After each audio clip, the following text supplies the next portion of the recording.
கடந்த முறை ஆட்சிக்கு வந்த திமுக பல வாக்குறுதிகளை மக்களுக்கு கொடுத்தது. ஆனால் அதில் பாதி வாக்குறுதி கூட நிறைவேற்றவில்லை. ஆனால் முதல்வர் மேடைக்கு மேடை 90%, 95%, 100% என்று வாக்குறுதிகளை நிறைவேற்றிவிட்டோம் என்று கதையாக பேசினார். கொடுத்த வாக்குறுதிகளில் பாதி கூட நிறைவேற்றவில்லையே என்று மக்கள் புலம்பி வரும் நேரத்தில் 2026க்கான தேர்தல் வாக்குறுதிகளை எடுத்து அதே ஊசி போன வடையை மீண்டும் தமிழக மக்களுக்கு முதல்வர் கொடுத்திருக்கிறார். தற்போது இந்த வீடியோ பிஜேபி தமிழ்நாடு பக்கத்தில் படு வைரலாக பரவுகிறது.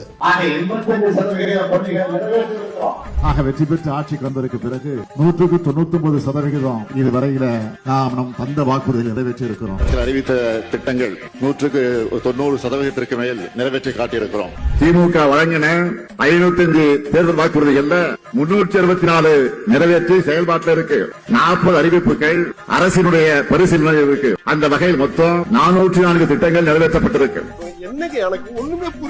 இதேதான் ஒவ்வொரு தமிழக மக்களோட மைண்ட் வாய்ஸும். இந்த குழப்பத்தில இருந்து தமிழக மக்கள் வெளியில வரதுக்குள்ள அடுத்த தேர்தலே வந்துருச்சு. இப்ப மறுபடியும் தேர்தல் அறிக்கைங்கிற பெயர்ல அதே ஊசி போன வடைய தான் சுற்றுக்காரு ஸ்டாலின். இந்த முறை மக்கள் ஏமாற தயாரா இல்ல.